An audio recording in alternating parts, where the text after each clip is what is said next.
Hello, my beautiful friends. Welcome back to our Conscious Champagne Chat number 7.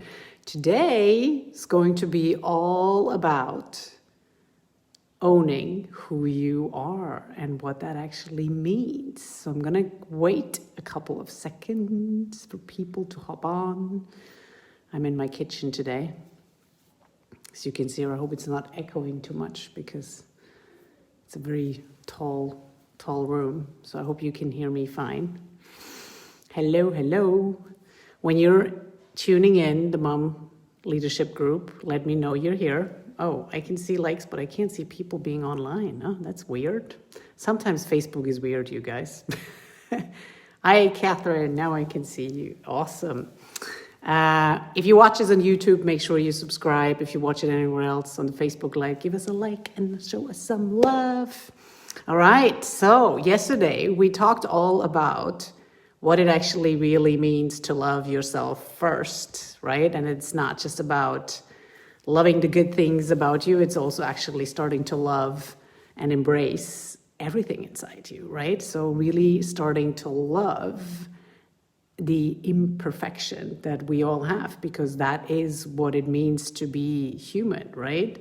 As a human, we are perfect in all sense, and we kind of know it, like logically, cognitively, we know that nobody can be perfect, but we still strive for it because there's these parts in us that we don't love ourselves for. Right? So yesterday we talked all about really getting into those sides and writing down all the things that are wrong with you, that you consider being wrong with you, and starting to really befriend them and become friends with them, because that is like the prerequisite to then really moving into owning who you are. Because owning who you are means that you don't just love all these sides of you, you actually fully embrace and accept them. And you are proud of them. You are, most importantly, this is really what it means. Owning who you are means you are very much aware of your desires, of your wants, of your dreams, of your flaws, of whatever of your needs that are out there, and you take full responsibility. This is very important. You're very much aware of your needs, your wants, your desires, and your flaws, and your imperfections, and you take full responsibility. We do not do that, you guys. We don't.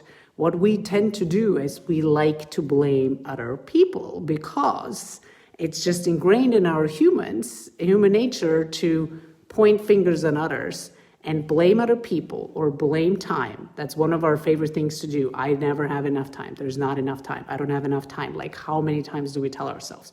There's not enough resources. I don't have enough money. I don't have enough money, right? We constantly tell ourselves and come up with all these reasons of why we don't own it, why we don't own our desires, needs, and wants, and why we are not holding ourselves accountable for them.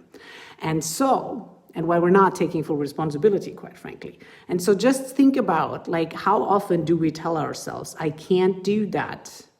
I can't pursue my hobby because of the kids, I don't have time, right? I know so many moms that ditch their hobbies because now that the kids are there, there's no more time to do it.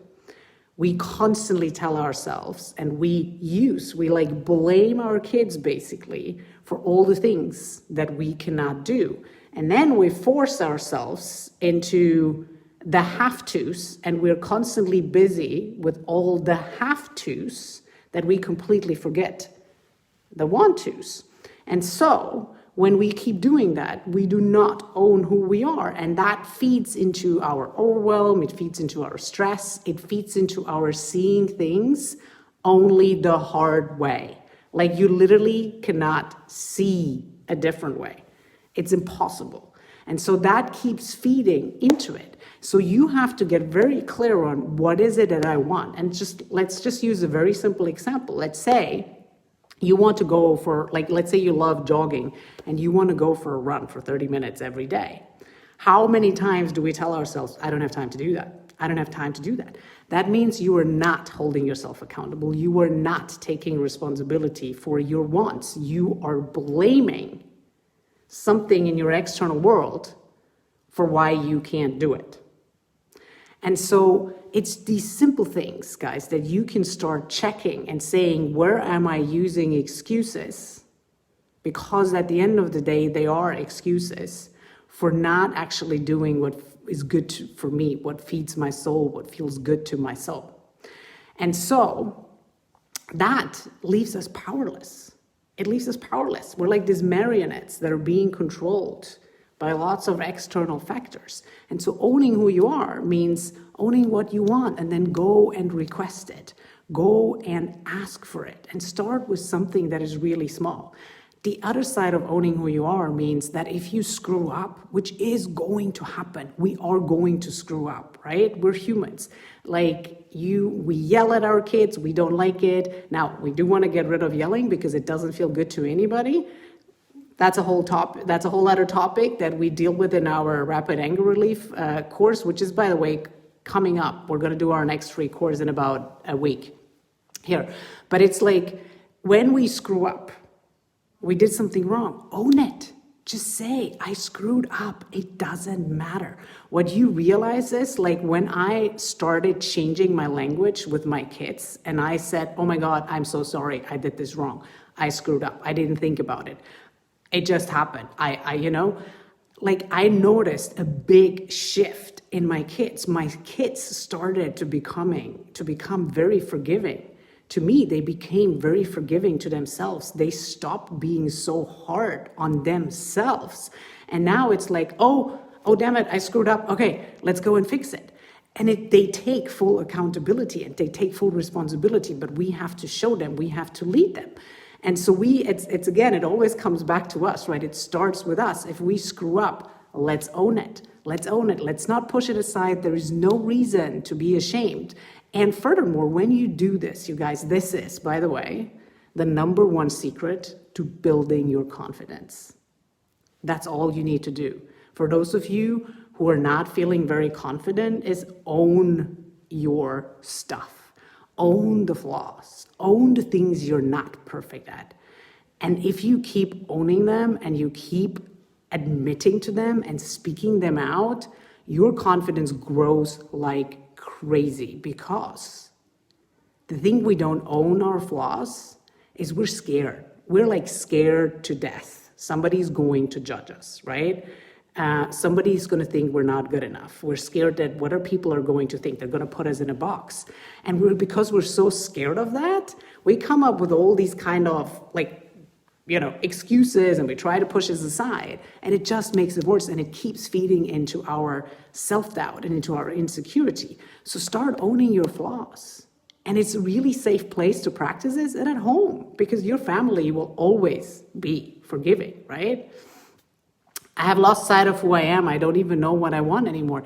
Yes, Catherine. So that is something when you go back to one of our first videos, this is what happens to us, you guys. This is what happens to us and I will sign up for the Rapid Anger Relief course. I will speak a lot to that and why this actually happens and why we teach our kids the same things and they don't know who they are anymore, because quite frankly, we were never accepted as who we were.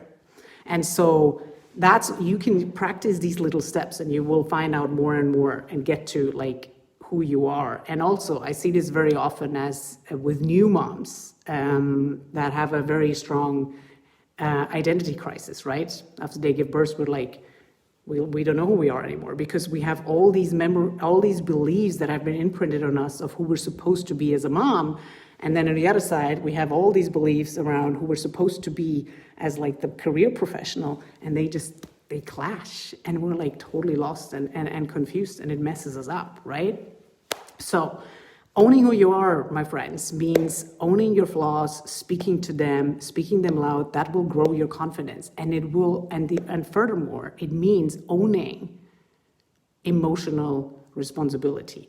It means owning and taking control over your emotions. And by that, and when we say taking control, which quite frankly, I don't like that expression, but I know most people like understand what I say when I say taking control. When I say taking control over your emotion, it just means feeling into what you're feeling, not suppressing them, because that's we've been doing our entire life, and that's where we are. And so it means owning and taking control of your emotions and start paying attention to your emotions and what they are here to tell you, because your emotions create your reality every freaking day. And if you want to change your reality, you have to start paying attention to your emotions, which we are going to talk about tomorrow. Let me just check here. Hey, Rita from Sydney, how to be selfish without feeling like a negative thing. So this is the thing, Rita. You have made, or we, not you, all of us, we have made to believe that selfish is a negative thing. So it feels very hard to us. And it's because the way we've been wired, it's the way that we've grown up. And because we interpret selfish as, oh, it's greedy, it's just me, and I want me. And we think of selfish people, taker, people that just take. When I say being selfish, it means being selfish in like loving yourself to the fullest and putting yourself first in what you want. Because when you do that in a loving way, when you come from a clean slate, and this is, so we have a lot of yucky emotions in there. And when they're still in there, selfish doesn't feel good. When you clear them out, which is what we're doing in the mastermind, it's a 12-week clearing out process of like all unprocessed emotions that have literally been put inside of our body, and they live there and they create our reality. When we clear all those negative emotions out and you start from a like white sheet of paper, then you realize that selfish becomes a really beautiful thing. And the more selfish you are, the more you can actually give to the people, and the giving feels natural. The giving doesn't feel like a strain on you because you don't have any expectations. And so furthermore, it's like, just imagine like if everybody in this world knew how to completely and fully love themselves and how to give that to themselves, we would not be so freaking dependent on everybody else. We would not be in these like push-pull relationships where it's like, oh, you don't love me and you didn't do this and da-da-da. The reason that exists, you guys, is because we don't know how to give it to ourselves. So we need the other person to give it us. We need the other person to constantly validate us, to constantly appreciate us. And so if every person on this planet knew how to do that and give themselves, just imagine what a beautiful world we'd be living. It'd be so, so amazing, right? And so it's not just about doing. And so first, you do not have to give a reason to do things for myself. This is another thing, you never have to explain yourself. This is owning who you are, my friends. I don't care how crazy you are. I don't care whether you love dancing in the kitchen every morning, whatever kind of crazy secret hobby that you have. If that feels good to you, own it. Own it. The most successful people on this planet are the people that own who they are. Because it's safe to be you. You have to remember it's safe to be you, okay? So I'm gonna leave you with that, and tomorrow we're gonna talk about taking control over your emotions and what the heck actually are emotions. I'm gonna give you a little bit of the science, the geeky science stuff, and why our emotions run the show and control pretty much everything in your life. Oh, it's so beautiful. All right, I will be seeing you back here tomorrow, all about emotion. Have a beautiful day wherever you are. Take care. Bye.